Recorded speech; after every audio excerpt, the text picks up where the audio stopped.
Bonjour à tous, c'est Flopper et bienvenue aujourd'hui pour un comparatif PlayStation 4 Xbox One. Donc cette vidéo sera proposée aux chaînes communautaires telles que CodeCF et le bon plan du geek en espérant qu'il me plaude.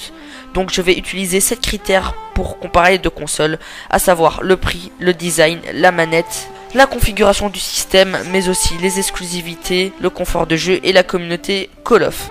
Nous allons commencer par le prix. Il faut savoir que chaque critère sera coté sur 5. Donc nous avons une console à 400 € chez Microsoft comme chez PlayStation 4. On va tout de suite commencer par Microsoft. Donc la console contient un disque dur de 500 GB. Une mise à jour permet de rajouter un disque dur externe, chose qui est impossible chez PlayStation. La manette Xbox One possède des piles et est fournie avec un casque micro ainsi qu'un HDMI, une alimentation et 14 jours de Xbox Live. Bien évidemment, il existe un bundle de 500 € permettant d'avoir la Kinect ainsi que la console. A l'inverse, PlayStation nous propose une console à 400 € avec 500 GB, une manette DualShock 4 et des écouteurs. Bien évidemment, nous avons l'HDMI et l'alimentation. Cependant, ce que je trouve dommage, c'est que PlayStation ne nous propose que 2 jours de PlayStation Plus. Il existe aussi un équivalent de la PlayStation Camera disponible en supplément au prix de 60 €.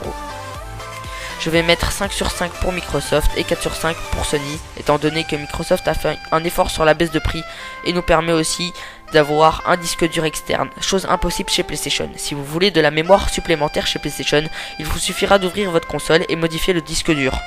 En ouvrant la console, cela provoquera une annulation de la garantie, donc ce qui n'est pas très pratique. Donc je vais rajouter un point pour Microsoft et lui mettre 5, et PlayStation 4 sur 5. On va parler tout de suite du design. En ce qui concerne le design, je trouve qu'il n'y a pas un grand effort. Cela dit, je trouve que le design de la PlayStation 4 est un peu plus joli que celui de la Xbox One, du fait qu'elle soit plus petite. La PlayStation 4 ressemblant à un parallélogramme et ayant des bandes lumineuses lorsqu'elle s'allume lui permet d'avoir un léger avantage sur sa concurrente. En ce qui concerne la console Xbox One, celle-ci reste très sobre et très rectangulaire. Personnellement, cela ne me dérange pas. Après, il y a un défaut primordial à cette console, c'est sa taille. La raison pour laquelle cette console est grande, c'est parce qu'elle permet aux composants de s'aérer et donc empêche un surchauffement de la console, la rendant énormément silencieuse, ce qui n'est pas le cas chez Sony. Bien évidemment, on ne cote que le design et donc je vais mettre 4 sur 5 pour PlayStation et 2 sur 5 pour Microsoft. Passons tout de suite à la manette. Les deux manettes valent PlayStation 60 € et Microsoft 50. Cela dit, la manette Xbox One ne possède pas de batterie, donc si vous en voulez une, il faudra rajouter 20 €. Cela veut dire que la manette revient à 70 €. Les facultés de la manette Xbox One, c'est qu'elle soit adaptée aux FPS tels que Call of, mais aussi les jeux comme FIFA 15. Alors, elle possède aussi comme faculté d'avoir des vibrations dans les touches, d'avoir des gâchettes courbées vers le haut, et elle reste très ergonomique. Les joysticks sont espacés et en dôme inversé. Les facultés de la manette PlayStation 4 est qu'elle soit tactile et qu'elle possède des gâchettes courbées mais aussi des joysticks espacés en deux mains inversées et incurvés. La batterie reste elle très faible. Chez Microsoft nous n'avons pas de batterie et la manette est fournie avec des piles. Je vais mettre 5 sur 5 pour PlayStation et 4 sur 5 pour Microsoft. Là, tout simplement parce que la manette ne possède pas de piles. Passons tout de suite à la configuration. En ce qui concerne le processeur chez Sony, c'est un AMD à 6 cœurs cadencé à 1,8 GHz. Chez Microsoft, c'est aussi un AMD de 8 cœurs cadencé à 1,6 GHz. En ce qui concerne la carte graphique, nous avons deux cartes graphiques AMD HD. Cela dit, celle de la PlayStation 4 reste un rien plus puissant. En ce qui concerne la mémoire vive, nous avons 8 GB en DDR5 chez Sony et 8 GB en DDR3 chez Microsoft.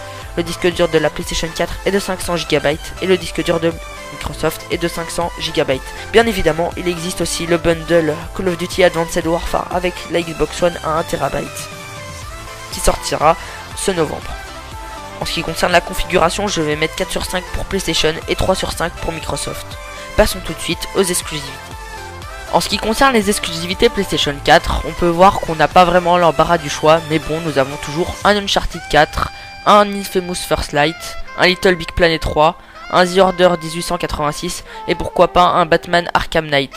Mais bon, il existe des rumeurs qui disent que ce jeu là sortira sur Xbox One. Exclusivité Xbox One, nous aurons à faire un Titanfall mais aussi un Halo 5 et pourquoi pas un Halo Master Chief Collection si vous voulez, c'est la compilation des 4 Halo précédents. Nous avons aussi un Sunset Overdrive, un Fable Legends, un Rise of the Tomb Raider, un Project Spark, un Quantum Break, un The Crew, un Dance Central, un Dragon Age Inquisition mais aussi un The Witcher 3.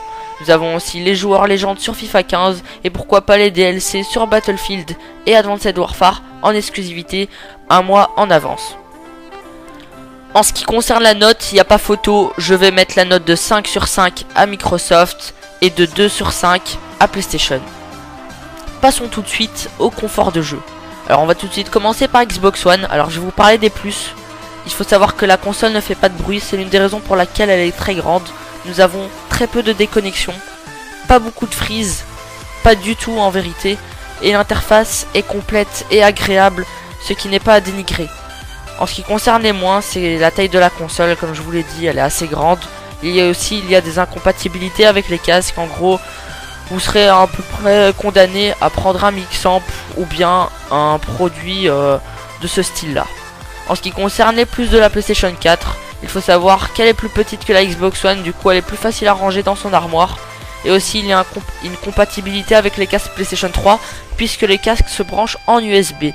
En ce qui concerne les moins, elle fait énormément de bruit, problèmes de connexion et freeze récurrents. En ce qui concerne les problèmes de connexion, il faut savoir que PlayStation se fait hacker de tous les côtés ces derniers temps.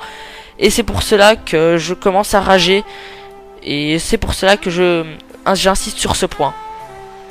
En ce qui concerne le confort de jeu, je vais quand même mettre la note de 4 sur 5 à Microsoft, puisque il y a quand même des points forts à bien souligner, et la note de 3 sur 5 à PlayStation. En ce qui concerne la communauté Call of Duty, sur Xbox One nous aurons affaire à une communauté axée sur les joueurs compétitifs, mais il faut aussi savoir qu'il y a énormément de rageux sur cette communauté Xbox One. En ce qui concerne la communauté PlayStation 4, ce n'est pas mieux. Certes, il y a moins de compétition, mais il y a en effet énormément de petits qui ont au moins de 13 ans et qui passent leur temps à harceler les plus grands. Et donc franchement, les deux communautés ne sont pas très appréciables, même si Xbox One propose une communauté plus compétitive. Et c'est pour cela que je vais mettre quand même la note de 3 sur 5 à Microsoft et de 2 sur 5 à PlayStation. Et voilà, c'est déjà la fin de ce comparatif, en espérant qu'il vous a plu. Je vais tout d'abord me présenter, je m'appelle ZS Flopper, j'ai 16 ans, je suis passionné de montage vidéo et c'est ce que je propose la plupart du temps sur ma chaîne. En espérant que les deux chaînes communautaires me plauderont. Sur ce, je vous laisse et je vous dis à la fois prochaine.